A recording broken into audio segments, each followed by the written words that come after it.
Ova ukratko priča o punjaču akumulatora Bosch C7 i moje iskustvo sa njim.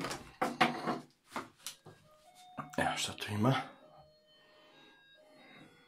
Od opreme. Zašto sam ga uzeo? Pa, desilo mi se, imao sam sasvim slučajno neki Bosch akumulator, pa sam, eto, imao problem neki da nije hteo da se napuni sa onim običnim punjačima s kojima okrećemo prasiće, jagnjad. Držao sam ga cijelu noć, par sati, ništa nije se napunio, ni malo. Zašto? Onda sam raspitivao se malo po Google-u, čitao. Ti klasični punjači, pune akumulatore, uvijek maksimalnom strujom punjenja. Koliko god akumulator želi da povuče, punjač mu obezbedi. Kad su akumulatori prazni, uglavnom ne prihvataju dobro takav način punjenja. Iako oni žele destruktivnost, iako žele da se napune što pre, to oni ne mogu da podnesu i ostanu prazni. Ovo je jedan od tih malo pametnijih punjača, Bosch C7, koji ima više modova rada. Jedan od modova rada mu je takozvani regenerativni mod, ovaj ovde, u kome on smanji struju punjenja na minimum i akumulator se puni mnogo duže nego inače, ako bi se punio 10 sati, ako bi se punio 20, sad karikiram, ali dvostruko sporije, sigurno ako ne više. Ali ono što je tu dobro kod te slabe struje punjenja je što ti akumulatori koji su izlapeli, oni to bolje podnose, tako se daju napuniti. Ja sam uspeo da taj akumulator dan danas koristim, koji tad nisam uspeo da napunim. I on nije baš savršen, ali možda se upotrebio. Celu sezonu ga koristim. Zašto kažem nije savršen? Zato što akumulator, ako smo dozvolili da se akumulator skroz isprazni, to uglavnom znači da on degradira u performansama ozbiljno. Znači, mi u suštini nikad ne bi trebalo da dozvolimo da se akumulatori prazni. To je posebno osetljivo zimi, posebno ako ne vozimo par dana autom. Bolje je izvući akumulator iz auta, držati ga u stanu, zato što su on na hladnoći prazni. Ili ga povremeno, ono što ljudi kažu, upale auto, voze, ali to upaljenje auta na 10 minuta, to neće ništa napuniti akumulator. Posebno ako neispravan alternator koji tokom tog rada motora puni akumulator. Tako da bi valjalo zimi povremeno ga dopuniti jednom, dva puta. I sprečiti da on padne na minimum. Kad padne na minimum, tu postoji, on degradira, gubi performanse originalne. Ok, ajde imamo šta ćemo s ovim punjačem. Znači, uzet ćemo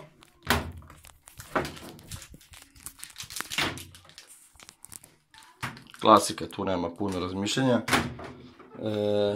Crveno na crveno, crno na crno.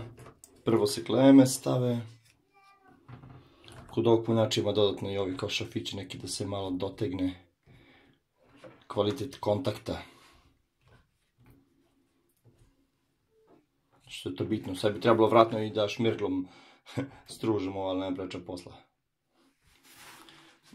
Dobro, punjač ćemo da stavimo negde recimo ovde.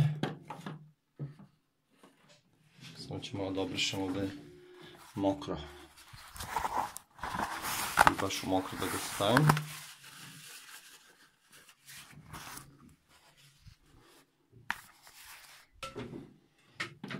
Tako tu.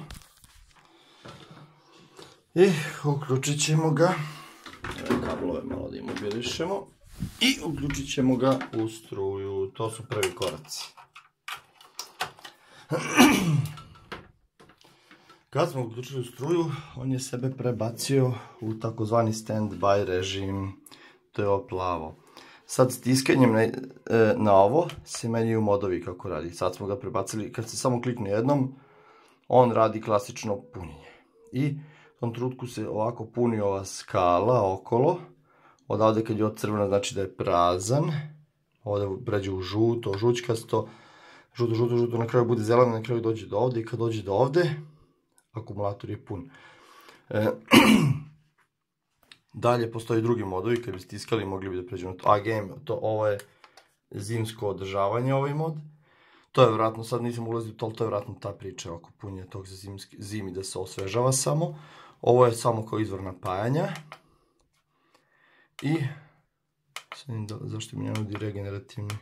Aha, evo ga, sad sam uspio predstaviti, ovo je regenerativni mod, to je to sporije punjenje. Dobro. Ono što može da se desi, nekad se desi je da je akumulator skroz prazan, vi prebacite u mod i on se istog trenutka sam cak isključi se, ko da vi ga uključite i on samo cak izbaci, kao da odbija da ga puni ili je skroz prazan. U tom slučaju bi bilo dobro da se stavi novi režim, gde se akumulator ponaša kao izvor napajanja stalni. Ne razmatra punjenju, nego prosto daje, ne znam, 12-13 volti i to je to. 12 volti, a inače može se prebaci u 24 volta. Kako se zove? Međutim, kad je on skroz prazan, akumulator, on će čak odbiti uopšte da vi šetate po tim komadama. I čim krenete uključiti, on će odmah izbaciti, cak. U tom slučaju treba držati ovo dugme dugo, ja se držim ovo plavo dugme, i onda će on da se prebaci, trebalo bi bar posle par sekundi,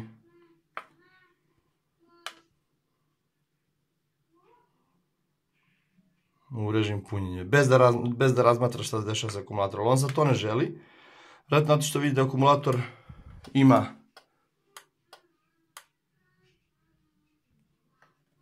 sad se malo zbunio. Dobro, u svakom slučaju tako se ponaša. Treba držati par puta, par sekundi, on će on sam da se prebaci na silu u ovaj režim punjenja. I u tom, ne punjenja, nego davanje stalnog napona. I u tom režimu treba držati skroz prazan akumulator, na primjer, ne znam, možda 10 minuta, 15-20, i onda probati opet uključivati ovaj regenerativni mod. Meni je dozvolio na takvim skroz praznim akumulatorima da počne da mi dozvoljava da menjam operacije, da radim operacije sa akumulatorom. Kao da mu malo da snage, cool, sad imam malo snage, samo možemo da radim operacije, na primjer R, i po meni to bi bilo idealno sledeći korak za takve akumulatore koji su skroz prazni, koji se mora prvo sa ovim napajanjem, bi bio da se prebaci u R mod. To je to, pošto ovaj akumulator normalno sarađuje, ja ne vidim da tu ima potrebe nešto da eksperimentisati, ja ću njega prosto da stavim u, ajde vidimo, izmerit ću prvo koliko je moj napon, ajde. Ok, dakle, rešili smo da izmerimo napon ovog akumulatora, trenutnog, ovo više informativno, pošto to i nije neki kriterijum koji bi trebalo da nam nešto govori. Mislim da bi nezavisno toga trebalo da postupamo sa punjačima, ali eto, nije loša informacija. Posebno nije baš zahvalno meriti napon akumulatora kada on nije pod opterećenjem, jer to možda bude lažna informacija, ali dobro. Znači, najbolja bi informacija bila kad bi povezali neku sijalicu ili neki bar mali, kako se zove, potrošač, i onda da vidimo. Ok, ovaj akumulator ima navodno 9,46 V. To je onako dosta slabo. To je dosta slabo i ja bi zbog toga svakako preporučio da se pokuša sa regenerativnim modom punjenja. To je, znači, sa ovim ovde modom.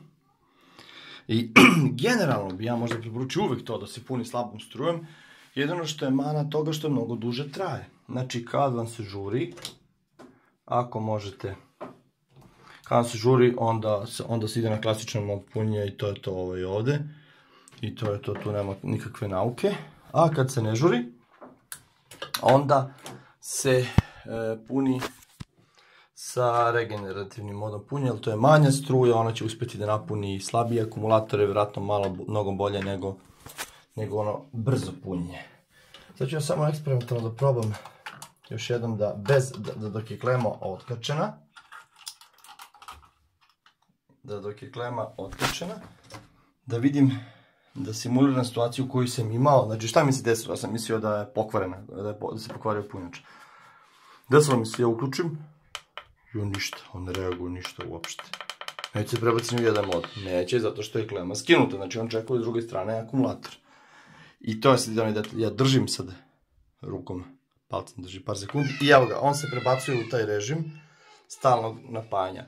I ja sam onda, znači mislim da mi je crkao, zvao sam servis, ali slučajno se posle samo otkrio to. I kad sam držao akumulator tako 10-15 minuta, kao pod napajanjem konstantnim da bude, taj što je prazan bio, nakon toga on je počeo da se ponaša, punjač je, naravno ja sam isključio onda, stavio, inače ovo bi trebalo da bude rutina da se uvek gasi, znači rutina je da se stavi uvek prvo plus, prvo minus, pa tek onda da se uključi u struju. To je neki, i obrnuto redosled koraka kad se skida. I posle toga je on počeo da sarađuje sa mnom. I ja sam onda, na primjer, na tom kolektoru stavio ovo regenerativni mod, jer sam imao vremena da čekam to. A ovaj put, pošto želim da se napuni za... Ovaj put ću ga ostaviti u regenerativnom modu, nek radi ovako. Pa ćemo da imamo šta se dešava, pošto je prilično prazan.